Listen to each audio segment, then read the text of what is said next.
question is that this bill be now read a second time, and I call the honourable member for Dawson. Thank you, Deputy Speaker. And I rise today to speak on the bill, Help to Buy Bill 2023. It's interesting you know the word help. When I got into federal politics, I was determined to make a difference. I wanted to stand up for the people of Dawson. I wanted to do my best for Australia, because I believe Australia is the best country in the world, and I just wanted to be able to make it that little bit better. And that's what I'm here to do. But for close to 2 years now, I've been watching the Albanese Labor government fail to do anything to help the hard-working Australians. In fact, what I've seen instead is that those opposite prefer to make it look like they're doing something. However, they're doing very little. Take this Help to Buy bill, for example. This piece of legislation was a key election policy put forward by the Albanese Labor government back in 2022. The Albanese Labor government promised to deliver this Help to Buy scheme by 1 January 2023. That's the 1st of January 2023. But, like we've seen, this is just another broken promise in a long list of broken promises, which includes, remember, the promised $275 reduction in our power bills? What's happened with power? It's gone up over 20%. But this wasn't a slip of the tongue. This promise was repeated 97 times. We've seen increased taxes. We've seen higher interest rates. Interest rates have gone up 12 times under those opposite watch. We've seen rent increases. And what else have we seen? Infrastructure cuts. Cuts to dam funding, cuts to roads, cuts to just about anything. I don't know what those opposite have got against rural and regional Australia, but their policies certainly do nothing for us. Blind Freddie can see the promises made by the Albanese Labor government are worthless. The Prime Minister said, "My word is my bond." What a crock. It's now the end of February 2024, and this piece of unhelpful legislation has only just made its way to the House and is clearly a long way from being delivered. What has the Housing Minister been doing? You could forgive the Australian people for asking what the Labor government and the Housing Minister have been doing. The fact is that this bill is only just arriving in the House, over a year after it should have commenced. That's appalling. So what's the Prime Minister and his government been doing? Well, we can thank them for the Labor-created cost of living crisis. Tick. We can thank them for spending billions of dollars on a failed referendum during a cost of living crisis. Tick.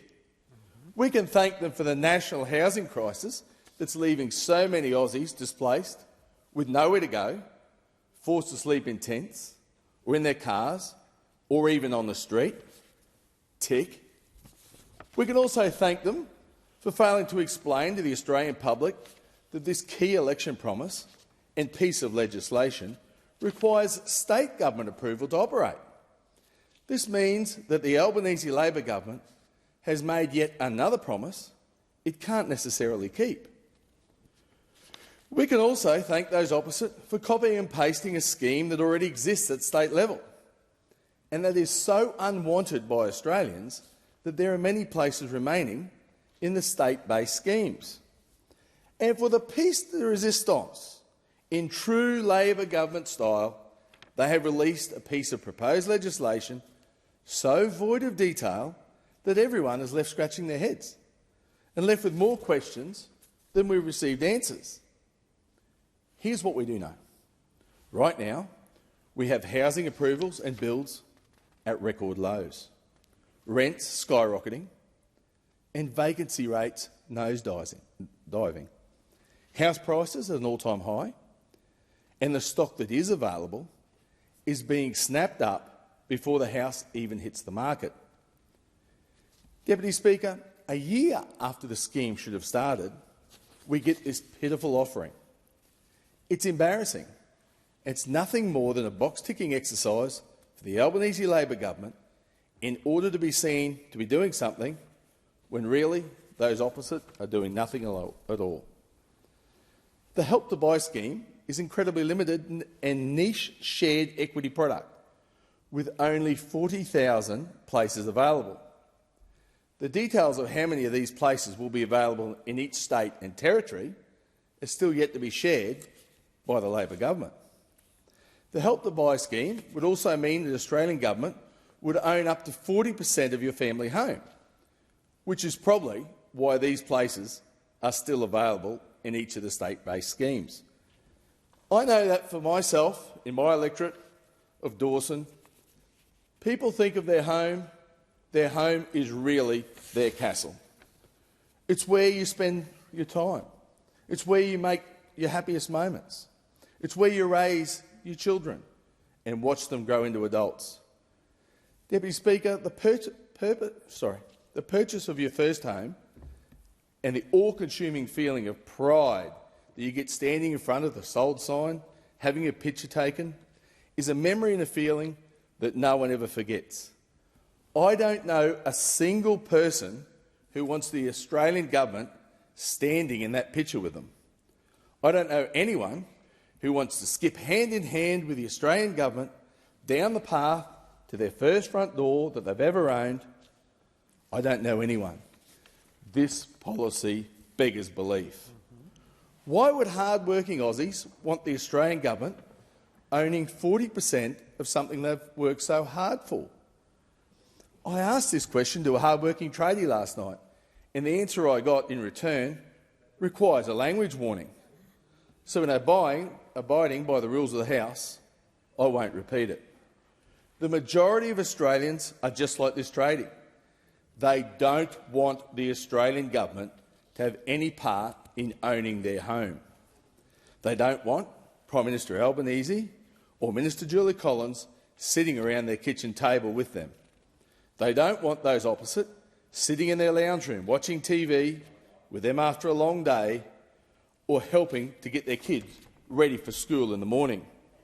They don't want them hanging around during the reading of the will with their banking details ready, waiting for their cut in the family home. The people of Australia don't want their children's inheritance to go to the Australian government. They want to know that their children and their children's children are going to be looked after. It can't be any simpler than that. They don't want the government there. And after waiting for so long for the details of this bill, that's about all we know. For anyone interested in applying for the Help to Buy scheme, the very question they would ask is, am I eligible?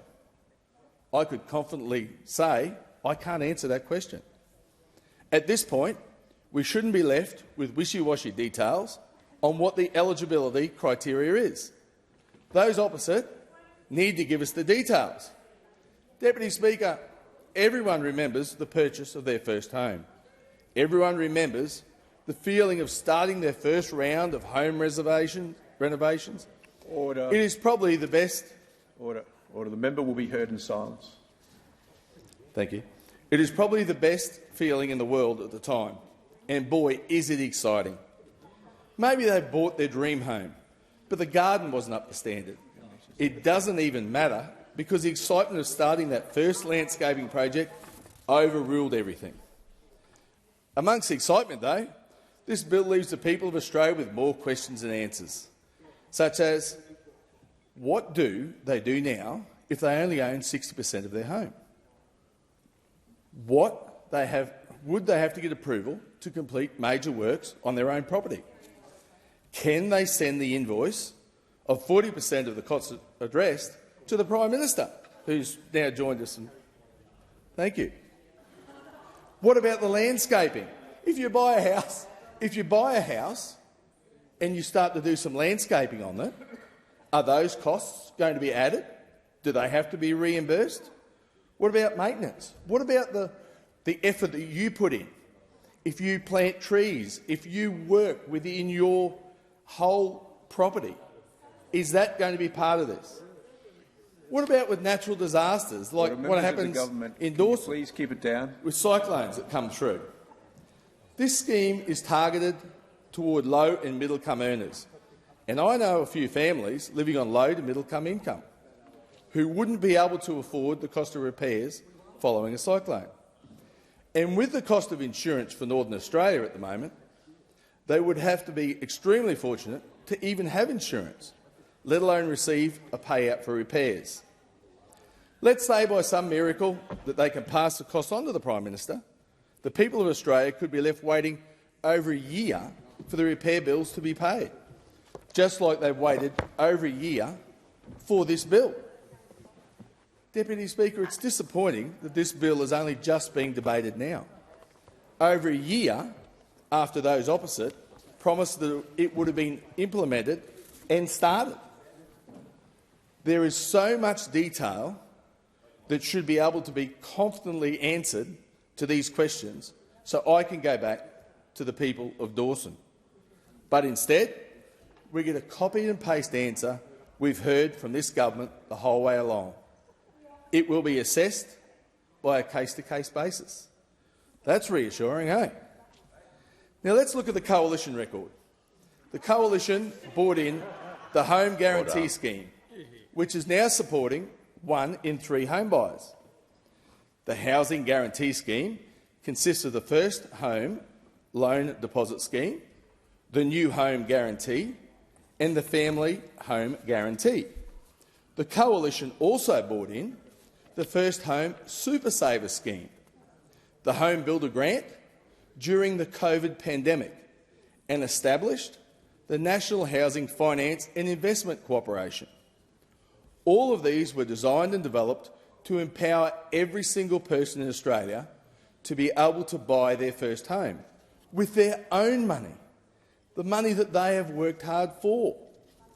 A coalition government does not want a stake in your family home. A coalition government wants to empower the people of Australia to be able to purchase their own home with their own money. A coalition government wants every Australian to have the means to feel what it's like, that sense of pride, that sense of accomplishment, that excitement when they step into their first home. Our coalition government does not kick people out of their home if they earn over a wage cap. A coalition government doesn't sit there waiting for 40% of your profits after years of appreciation on the property after you sell it. A coalition government doesn't inflate prices by more than the subsidy values in areas where they are most needed, like what we found in the UK when they introduced a similar scheme to the Help to Buy bill. A coalition government empowers the people of Australia entering the housing market knowing that they own their own house and the government cannot take it away from them. A coalition government empowers the people of Australia to invest in themselves, but the Albanese Labor government is becoming the dodgiest property investor that Australia has ever seen. Mr. Speaker, this Help to Buy scheme is late. It's another broken promise. It lacks detail, and you would have thought after the referendum that you must know that Australians want detail. They want the detail around their policies so then they can make an informed decision. And we've got the Prime Minister here. Please, the best thing you can do with this Prime Minister is get rid of this legislation. Authorised by Andrew Willcox, LNP Mackay.